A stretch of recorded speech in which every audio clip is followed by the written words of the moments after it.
Assalamualaikum warahmatullahi wabarakatuh. Di sini saya akan mereview materi hukum pidana lanjutan yaitu bab 2, penyertaan atau deal naming. Istilah penyertaan disebut juga turut campur dalam peristiwa pidana, turut berbuat delik, turut serta, deal naming, complicity atau participation, dan lain-lain. Pengaturan penyertaan secara umum, buku 1 bab 5 KUHP pasal 55 sampai 62. Secara khusus, secara tersebar dalam buku 2 KUHP, buku 3 KUHP, dan beberapa peraturan di luar KUHP atau tindak pidana khusus. Pengertian penyertaan. Penyertaan adalah apabila suatu tindak pidana terlibat lebih dari satu orang atau beberapa orang melibatkan diri dalam satu tindak pidana. Bentuk-bentuk penyertaan itu 1. Die Plegen atau flagger yang melakukan.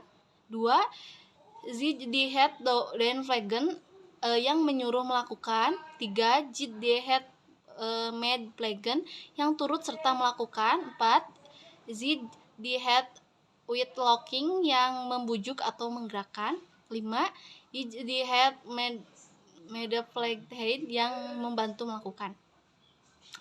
Penggolongan penyertaan menurut KUHP 1. Golongan pelaku bentuk 1 sampai bentuk 4 yaitu bukan pelaku tindak pidana, tetapi pertanggungjawaban pidananya disamakan dengan pelaku. 2. Golongan pembantu bentuk 5 yaitu diatur dalam pasal 56 dan pasal 57 KUHP. Menurut doktrin 1. Zelfstandig Verdelneming bentuk penyertaan yang berdiri sendiri, artinya yaitu pelaku bertanggung jawab sendiri-sendiri atas perbuatannya, yaitu bentuk 1 sampai dengan bentuk 3. 2. Onzelfstandig Verdelneming itu bentuk penyertaan yang pertanggungjawabannya pesertanya bergantung pada perbuatan peserta lainnya sebagai perbuatan yang dapat dihukum, yaitu bentuk 4 dan bentuk 5. Bentuk 1 yaitu flagger atau deeder, yaitu pelaku yang melakukan tindak pidana. Dalam hal ini dapat dikategorikan sebagai pelaku tunggal atau dapat juga sebagai pelaku jamak. Atas dasar itu ada dua pandangan. 1. Pandangan yang luas, yaitu pelaku adalah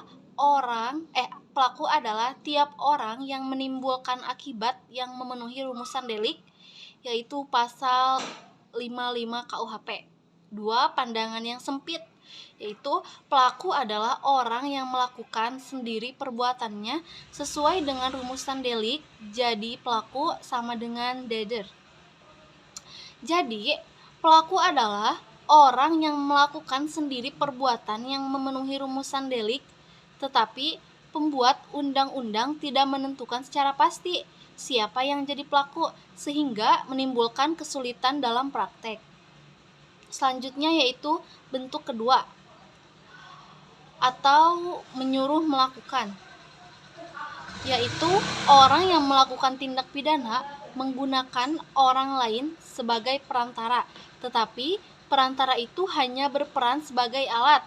Dengan demikian, dual flaggen mempunyai ciri, yaitu 1. Ada dua pihak, yaitu pelaku langsung dan pelaku tidak langsung. 2. Dalam dual flaggen terdapat unsur-unsur.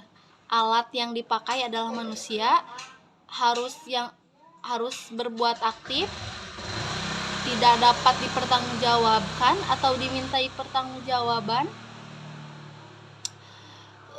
Selanjutnya yaitu penyebab tidak dapat dimintai pertanggungjawaban pidana terhadap orang yang disuruh adalah karena orang tersebut hanya berperan sebagai alat atau pelaku material yang didasarkan pada tidak sempurna pertumbuh jiwanya, yaitu terdapat dalam pasal 44.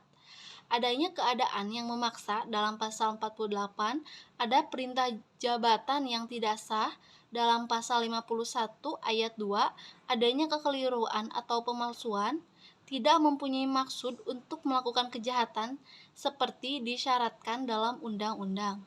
Selanjutnya yaitu bentuk ketiga, turut serta melakukan. tidak memberikan definisi, tetapi MVT memberikan pengertian bahwa orang yang turut serta melakukan ialah orang yang dengan sengaja turut berbuat atau turut mengerjakan terjadinya sesuatu. Syarat-syarat turut serta melakukan atau medeflager adalah ada kerjasama secara sadar. Kerjasama di sini harus ditunjukkan pada suatu perbuatan yang berupa kejahatan. Ada kerjasama secara fisik. Kerjasama di sini merupakan suatu delik yang ditunjukkan pada suatu akibat yang adanya perbuatan yang berupa kejahatan dan perbuatan tersebut diatur dalam undang-undang. Bentuk keempat yaitu pengajur atau withlocking, yaitu orang yang menggerakkan orang lain untuk melakukan suatu tindak pidana dengan menggunakan sarana-sarana yang ditentukan oleh undang-undang.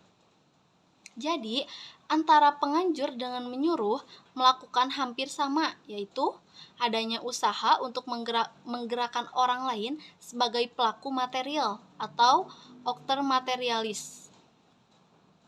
Perbedaannya adalah satu, dalam pengajuran sarana yang digunakan diatur dalam pasal 55 ayat 1 sub kedua, yaitu diatur secara limitatif atau terbatas. 2. Dalam pembujukan, orang yang membujuk disebut autor intelektualis, ya, dan yang dibujuk atau digerakkan autor materialis. 3.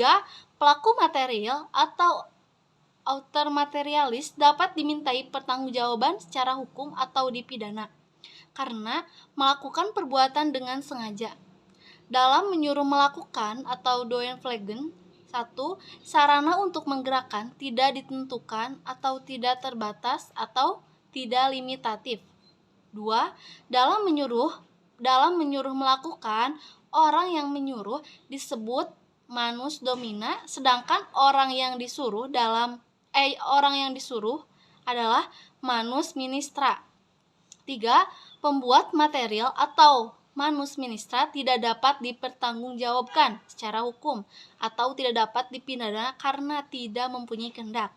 Syarat-syarat pemindaan bagi penganjur atau penggerak yaitu 1. Ada kesengajaan untuk menggerakkan orang lain untuk melakukan perbuatan yang dilarang.